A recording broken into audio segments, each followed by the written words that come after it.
Hello and welcome to Business Reporter's Future of Insurance 2021 campaign. I'm Alistair Greener.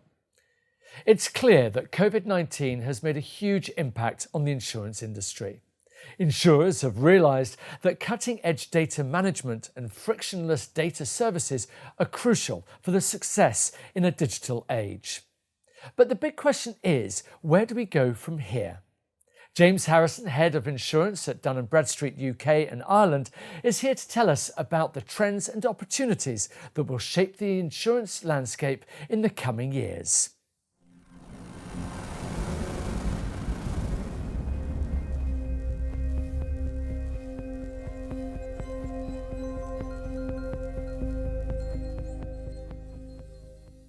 Now, we know that the pandemic has completely shaken up the insurance industry. So what can insurers do to put themselves in a stronger position now? And it comes down to 3 points, really. So the first point is around operating model.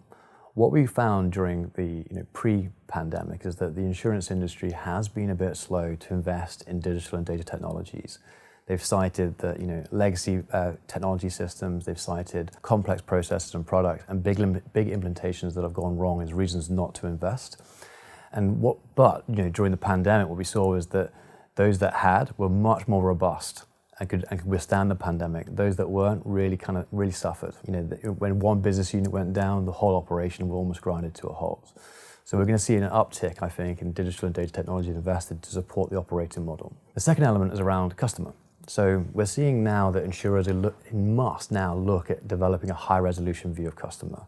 And that's to enable an improved understanding in terms of what products and services are going to meet those needs and those evolving needs, but also to understand, are they in the right sectors in terms of underwriting? Are they in the right markets? Is this the right market that's going to grow and help the insurer come out of COVID very well? The third element is around product. Within product and product innovation, I would say that that's been a bit lacking in the insurance industry in the last 10 years. It ultimately hasn't really changed that much. So we're expecting now to see insurers really look at product by understanding the needs and wants of customers, make them simple and easy to understand, and understand where products have done well in other sectors and apply that knowledge to across the ecosystem within insurance. So it's about operating model, product and customer. And how are insurers going to be tackling the challenges that you've just been talking about?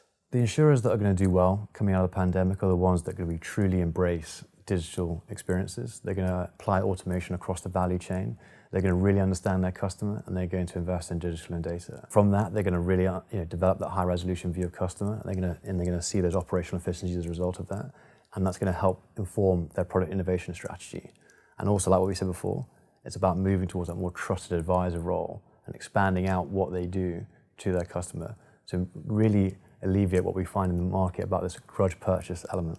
We're going to provide those additional services and help them navigate their business going above just risk management and insurance. You talked there about the high-resolution customer view. How do you get those deeper insights, and what are some of the benefits you get as a result of that?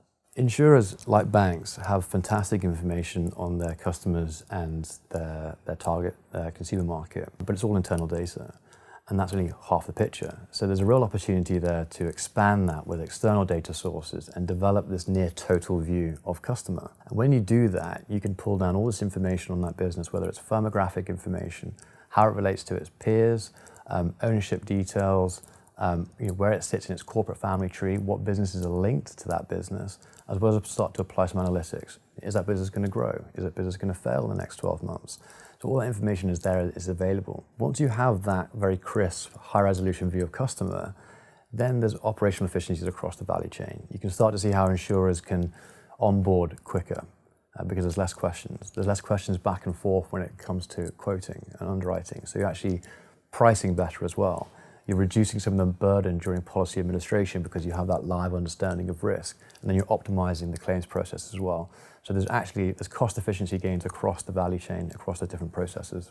And SMEs are often considered to be somewhat underserved, and I understand you think that could actually change. The market's typically underserved, and in mature markets like North America, UK, EU, 99% of the corporate ecosystem is SME. So if insurers get this right, it's a huge growth potential for them. What we do know is that SME owners, they are confident in their business needs and they're confident in their product and their customers, but sometimes they are unknowingly underinsured. And we've seen that in the last 18, 24 months or so. Only 30% of UK businesses have business interruption insurance. Only 16% have cyber insurance. Yet most would fail in the event of a 45 grand loss. 67% of businesses stopped trading during the pandemic. So there really is this gap here, and it's because, if we look again in the UK, it is typically the business owner or the founder that is buying the insurance products, and actually it's 83% of cases. So the buying behavior is more akin to consumer rather than corporate. So actually what we're finding here is there is a gap here between what could be insured and what is insured. So insurers need to take note. They need to understand that, and again, it's through investments in data and digital they can start to help to educate that customer in terms of what is actually available to them and how that's going to help meet their needs.